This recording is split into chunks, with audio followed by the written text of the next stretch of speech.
Samajwadi party के नेता मनोज पांडे जी हमारे साथ बातचीत के लिए मौजूद हैं। ये कानपुर के लिए रवाना हो चुके हैं और वहाँ पे जो हादसा हुआ है, जो घटना हुई है, वहाँ के परिवारों से मिलने के लिए जा रहे हैं। सर, बहुत बड़ी घटना है, क्या कहेंगे आप?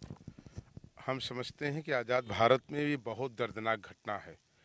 और इस घटना के अगर हम पीछे जाएं तो बताइए किस तरीके से अधिकारियों की इसमें लापरवाही सामने आई है कि एक गरीब ब्राह्मण परिवार जो बकरी पाल करके अपना जीवन जीता था, शरीर और तन पर उसके कपड़े भी नहीं ठीक से थे, आज उसे किस तरीके से धू धू धू करके माँ और बेटी को जलना पड़ा। और उसके बाद हमें सबसे बड़ी बात यह है कि शर्म आनी चाहिए ऐसे अधिकारियों को जो उस पर पर्दा डालने की बात कर रहे थे। मैं समझता हूँ कि इसकी उच्च स्तर पर सरकार को जांच करानी चाहिए। और इसमें जिन बड़े अधिकारियों का हाथ था, आखिर किनके आदेश से वहां पर बुलडोजर लेकर के पहुंच गए। रेवेन्यू एक्ट में तमाम तरीके की व्यवस्थाएं दी गई हैं। अगर कोई सरकारी जमीन पर भी कब्जा किए हुए है या अवैध निर्माण किए हुए है तो आप उसको रेवेन्यू एक्ट में मुकदमा चलाएंगे, उसे नोटिस देंगे, बेदखली का ऑर्डर करेंगे और उसके बाद वो नहीं हटाता है तो आप उसको जबरन हटाने का प्रयास करेंगे, एक मजिस्ट्रेट की नियुक्ति होगी। अब उसके घर पहुंच गए, मकान गिरा दिया। और जिस तरीके की दर्दनाक घटना घटी है कि माँ बेटी दोनों की जो जलते हुए तस्वीरें आई हैं, मैं समझता हूँ कि संपूर्ण उत्तर प्रदेश और देश में और संपूर्ण मानवता को शर्मसार करने का काम किया है। इसके पीछे किसको दोषी मानते हैं आप? ये जो पूरी घटना घटित हुई है, इसके पीछे कौन दोषी है? मेरा मानना है कि बिना उच्च अधिकारियों के इशारे बिना बुलडोजर वहां नहीं पहुंचा है। ये कौन सा बुलडोजर हो गया है? ब्राह्मणों का हत्यारा बुलडोजर हो गया है।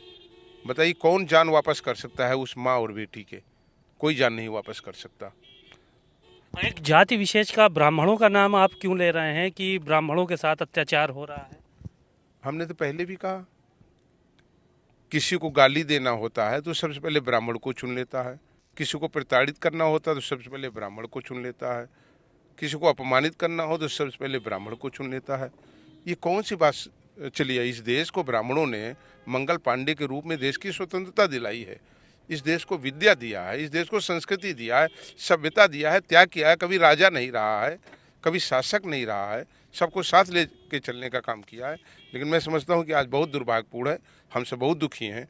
जो घटना घटी है ये बड़ी निंदनीय घटना है। इसकी जितनी भी भर्त्सना की जाए और इसके पीछे के जो दोषी हैं उनके खिलाफ कार्रवाई की जाए। मृतक परिवार को कम से कम 5-5 करोड़ रुपए का मुआवजा दिया जाए। आपके पास अधिकारियों के लगातार फोन आ रहे हैं कि आज ना आइए, कल आइए, इस तरह की बातें हो रही हैं, तो क्या आपको रोकने की भी कोशिश की गई कहीं पर? ने कई जगह रोकने की कोशिश की गई और मैं समझता हूँ कि लोकतंत्र में ये ठीक नहीं है। हम लोग चुने हुए विधायक हैं और उस पीड़ित परिवार के साथ हैं। वहाँ बिना जाए बिना हम रुकेंगे नहीं। उस परिवार के साथ मेरी पूरी संवेदना है। उस परिवार को न्याय दिलाने में पूरी मजबूती से हम लड़ाई लड़ेंगे। यही मांग भी हम सरकार से करते हैं कि ऐसे दोषी अधिकारियों के खिलाफ तत्काल कार्रवाई करे और पीड़ित परिवारों को 5-5 करोड़ रुपए का मुआवजा दे। गिरफ्तारी भी हो सकती है आप लोगों की? वहाँ जा रहे हैं 11 सदस्यीय टीम आपकी आपकी अध्यक्षता में।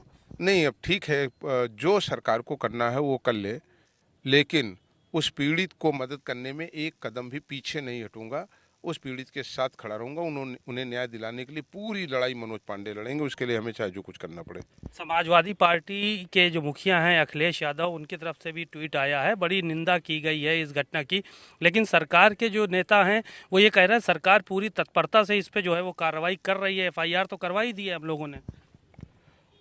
देखिए, ये सच्चाई है कि जो घटना घटी है वो दिल दहला देने वाली है। और लोगों के मन में सवाल है कि आखिर क्या कारण हुआ कि एक माँ और बेटी को जल जाना पड़ा धू धू करके। जो वीडियो आई हैं, जो विजुअल्स दिखाए जा रहे हैं, उनको देख करके लोगों के आंखों में आंसू आ जा रहा है। संवेदना का सीधे चीरहरण हुआ है। और मेरा मानना है कि इसमें सरकार को उन पूरे दोषी लोगों को चिन्हित करके, वो चाहे जितने बड़े अधिकारी हों, उनके खिलाफ कड़ी से कड़ी कार्रवाई करनी चाहिए। नेहा जैन का एक वीडियो भी वायरल हुआ है, वहाँ की डीएम है, जो कि कैलाश खेर के गाने पे डांस करती हुई नजर आ रही हैं। बताया जा रहा है कि एक तरफ घटना घटित हो रही थी, दूसरी तरफ वो डांस कर रही थी। सरकार को देखना चाहिए। मौत पर तांडव, मौत पर नाच। सरकार को जांच करानी चाहिए। ऐसे संवेदनशील अधिकारी, जहां दो उनकी ही बहनें जल रही हों, बहन और बेटियां, और लोग बयान गलत दे रहे हों, मामले में लीपापोती करना चाहते हो, इससे ज़्यादा और कोई शर्मसार बात नहीं हो सकती। तो इसमें लीपापोती करने की कोशिश कर रही है क्या बिल्कुल, सरकार? इस घटना को पूरी तरीके से, जिस तरीके से कुछ अधिकारियों के मैं बयान देख रहा हूँ कल से आज तक आए हैं, वो निश्चित रूप से कहीं न कहीं घटना को घुमाने का प्रयास किया गया, इतनी बड़ी घटना पर पर्दा डालने का प्रयास किया गया। तो इन चीज़ों को उजागर करेंगे वहाँ जाके, क्या आप किस तरह से उजागर करेंगे और क्या सब आप लोगों की तरफ से कोई मदद भी की जाएगी? उस परिवार से मिलेंगे, हर संभव हर तरीके की मदद करेगी पार्टी, और हम उनसे मिलेंगे, उनकी लड़ाई को लड़ेंगे।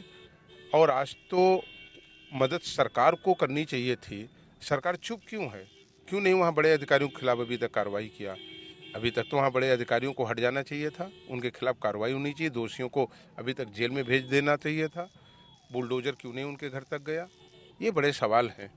तो ये रिपोर्ट तो ये भी आ रही है कि वो झुग्गी जो है वो अवैध बनी हुई थी, उस पे जो है वो अवैध कब्जा था, इसलिए जो है वो कार्रवाई करने के लिए प्रशासन पहुंचा था वहाँ पे। नहीं, ठीक बात है, अगर वो गलत बनी थी तो उसके लिए जो कानून में प्रक्रिया है वो अपनाई जानी चाहिए थी। अब नोटिस देते, बेदखली का मुकदमा चलता, एसडीएम उसमें ऑर्डर करता और उसके बाद वो ना हटाते तो आप करते। लेकिन जो कार्रवाई हुई, क्या उसमें कानूनी प्रक्रिया अपनाई गई है? बातचीत के लिए शुक्रिया। आपने सुना मनोज पांडे जी को, यहाँ से कानपुर के लिए रवाना हो चुके हैं और वो सीधे तौर पर यही कह रहे हैं कि इसके लिए बड़े अफसर दोषी हैं जिन पर सरकार ने अभी कोई कार्रवाई नहीं की और इस सरकार में लगातार ब्राह्मणों का उत्पीड़न किया जा रहा है। कैमरामैन पवन के साथ सीमा नकवी, भारत समाचार, लखनऊ।